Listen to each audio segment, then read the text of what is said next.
Hi, my name is Anna Vietti, and this is Humble and Free.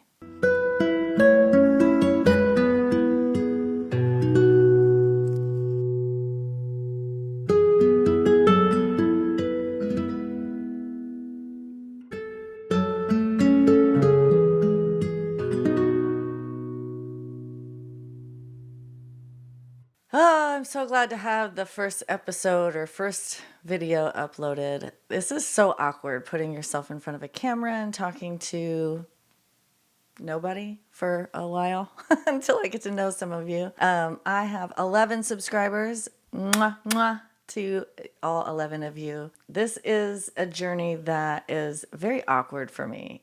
As a kid, I had no problem putting myself out there. I was a dancer, performer, played all kinds of sports, and putting myself out there and being seen was an everyday thing. Over time, through many trials and tribulations and just programming, conditioning, but being observant of people around me, I have learned to hide or dim my shine because I have found that it makes others uncomfortable, but also it draws attention to me. And with the life that I have led, being seen for some reason is hard. You put yourself out there, you get knocked down or whatever. So I wanted to talk a little bit about Humboldt and Free, what that means, why I chose that name, that branding, and how I got here to Humboldt County, why I came here, and how it's been going since I've arrived. I actually lived here back when I was in 8th grade. After my parents divorced, I convinced my mom to move out here because her sister lived out here and she raised her family out here. And I thought it would be a fun, fresh start. I had some rocky relationships with girls at my old school in Redding, California. So it was a nice, fresh start for me too. And when I arrived, I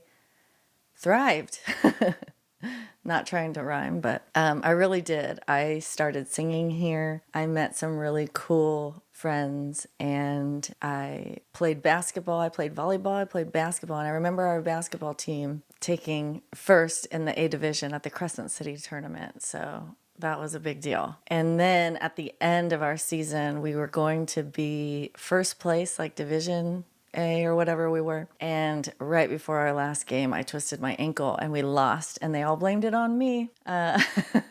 Was something I'll never forget. But I loved the camaraderie. I loved the people that I went to school with. And I often think, like, if there was a time split, what my life would have been like if I would have never moved away from Arcata and stayed here and gone to high school here, what my life would have been like. But it's not. So, and in fact, that was the last time I really think that I felt really supported in my life, as I will share my story in episodes to come or in videos to come. I really just kind of wanted to paint a picture of why I'm here, how I got here. So when I graduated, which was June of 1995, we moved back to Shasta County. So the irony is that I moved here in June of 2025. So exactly 30 years to the month that I moved away, I moved back. And that was interesting because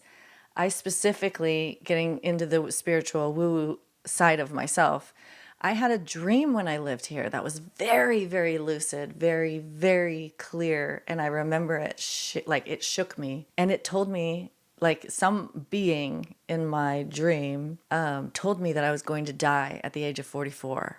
And so I was like, my whole life, I remember that dream so vividly that it would come up once in a great while. And I remember having great fear of, like, hitting 44. For a long time, I couldn't remember if it was 34 or 44, but then I got through 34, so I was like, okay, it must have been 44. Oh, but anyway, to me, looking at it now as a 45-year-old, looking back at my 44th year, I can tell you that there is a major part of me that did die. I won't say major part. I feel like the old me died. That life that went from my 8th grade Arcata to, at however old I was, 14, to my 44-year-old self. That life It doesn't exist anymore. It's a memory, it's a past. It's one of those things that now I feel like, as a sovereign single woman who's just now kind of going into her own life, I became a mom at, got pregnant at 17, became a mom at 18, became a wife at 18, divorced by 26, was a military wife all that time, divorcing from him and then being a single mom of 4 boys and going through custody battles and felony trials. All this stuff is going to come out in more episodes. This is not a trauma dump. I want to be very clear. This is a soul retrieval. So when I talk about things of my past, they will come with great insight. They will come with, how did I get through that and what kind of mindset I was going through. This is real. This is raw. It's an authentic. This is turning my old life into gold, because it was tough, it was hard, and I got through it, and I learned the lessons, and most importantly, I didn't allow it to make me bitter or angry or revengeful. It taught me how to stay strong. It taught me how to be rooted and how to be grounded and how to allow my trials and tribulations to sharpen me, not to destroy me. So if the only thing that you can take from this channel is inspiration, that's a win on my end, because I don't think that I went through this life for no reason. And I know there are many, many people out there who are struggling right now, but learning, really absorbing the environment that I was in and allowing that to transform me and transform my life into what it is becoming, right? So I raised 4 kids. The twins, I had 2 singles and then twins, and my twins graduated in 2023. I sold my 3-bedroom, 3-bathroom, beautiful house in Cottonwood, California. I bought a trailer. I sold everything that I owned except for a few clothes and keepsakes. And I moved on to a property down in Napa for 2 years. And I have been in hermit mode ever since, tying out loose ends with people in my past, but like not really knowing what was going on at the time. But in June, that's when I kind of got swept up out of Napa and put here. It's not as easy as that sounds, but everything kind of worked out that way. And I've been here ever since. And I can't tell you how much Humboldt feels like home to me. You can just feel the energy of support here is palpable.